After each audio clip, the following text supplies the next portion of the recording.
The height the lazy today. Yes, you are. You're kind of big to be a lap snake. Yes, you are. You're kind of big to be a lap snake. Yes, you are, Faith.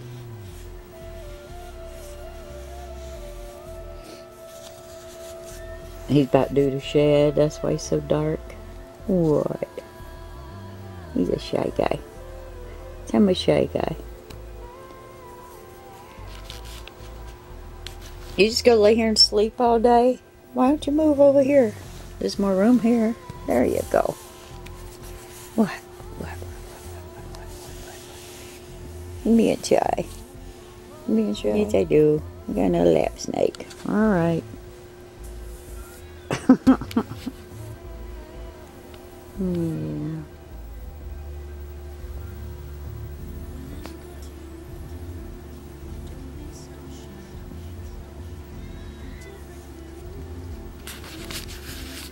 Deeper's in the bathroom howling and having a fit because she's not used to the snake, and the snake's never been around the cat, so I don't let them close to each other, near each other, because I can't see forcing a stressful situation on either one of them because they're not used to each other. So to be safe, we don't allow Fade and the cat together in the same room. Vicious animals, aren't they? I'm afraid of the lens, the zoom lens on my camera. You're cool. You're cool. Yeah, you're cool, snake. Yes, you are. So much for the theory of head shy snakes. Huh.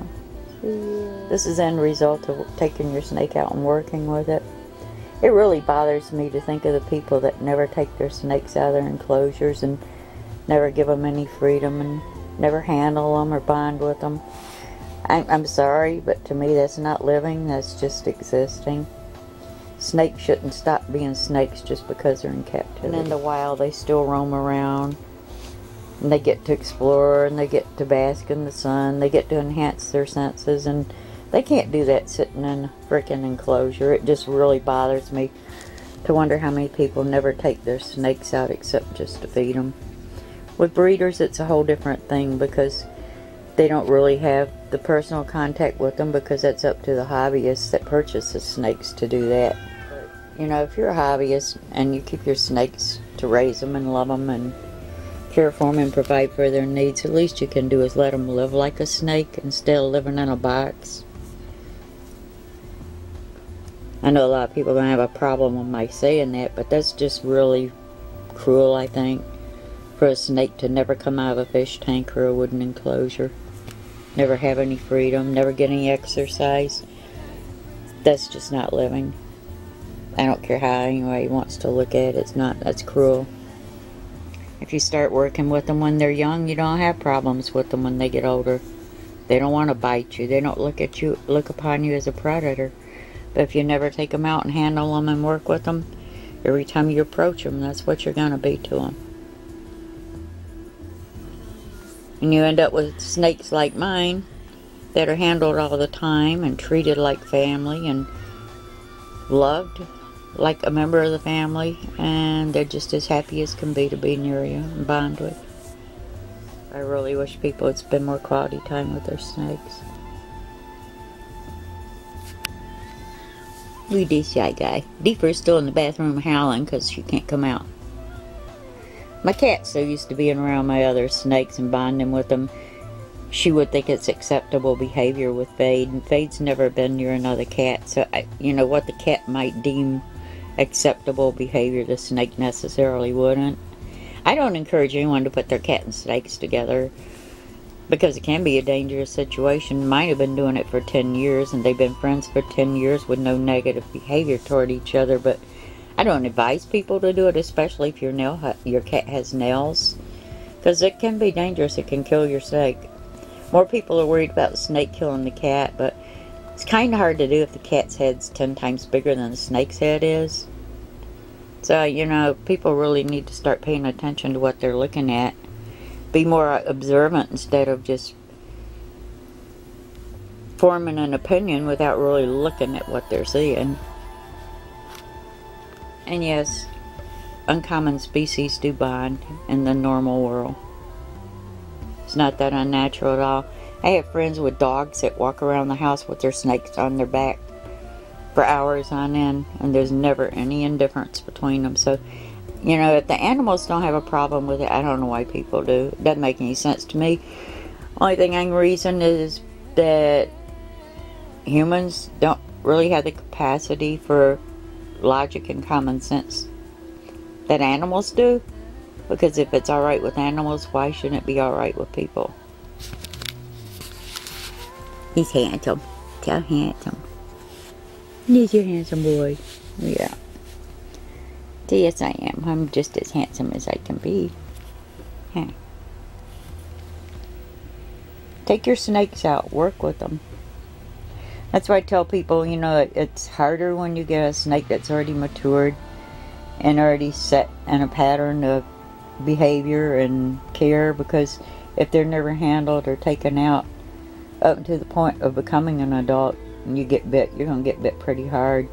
So it's much better to get bit by a small snake, bonding with it and working with it, than it is to wait till it's an adult and try it, because you get bit by an adult, you're going to get hurt. I'm not saying it's deadly or anything, but it really does hurt, and it can bleed a lot. So, you know, common sense. Work with them when they're small so they get used to you, instead of wait until they're adults or big. And you have a lap baby like mine are. Peek. Somebody's getting ready to shed here shortly. Yep, that's a lap snake for you. That's what all of mine do. Well, except for my big 11-foot boas. They don't quite fit in my lap anymore. But they used to do this. But they can still be handled and worked with without getting bit.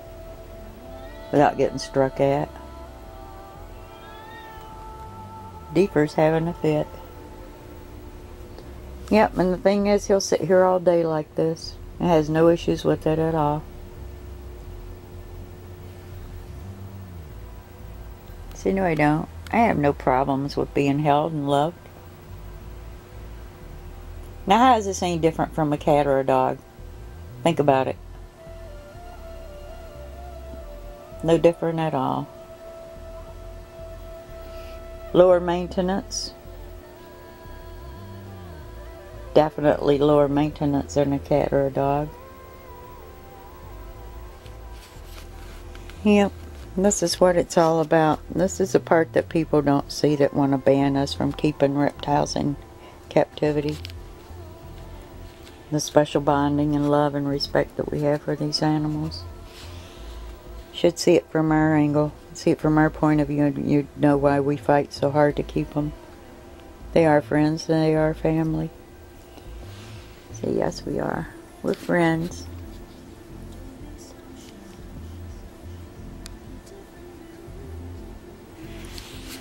There's a handsome snake sitting here up under my arm, cuddling with me. Yeah.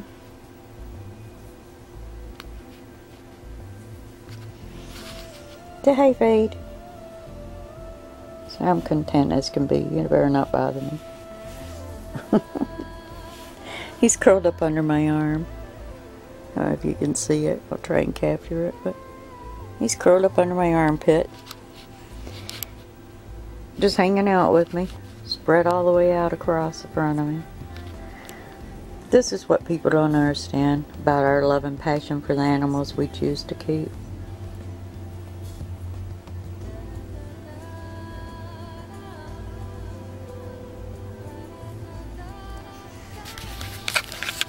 Yep, see, we're good kids. Yes, we are. We're good kids. I'm 64 years old and I've raised snakes since I was 14. They all have the capacity to be this close to us. What, you gonna move a little bit? Okay. Yeah, gonna move a little bit. He does not like the zoom on my camera. Okay. Just sit here with me and watch television today. Looks like I'm strapped to my daybed for a while, huh?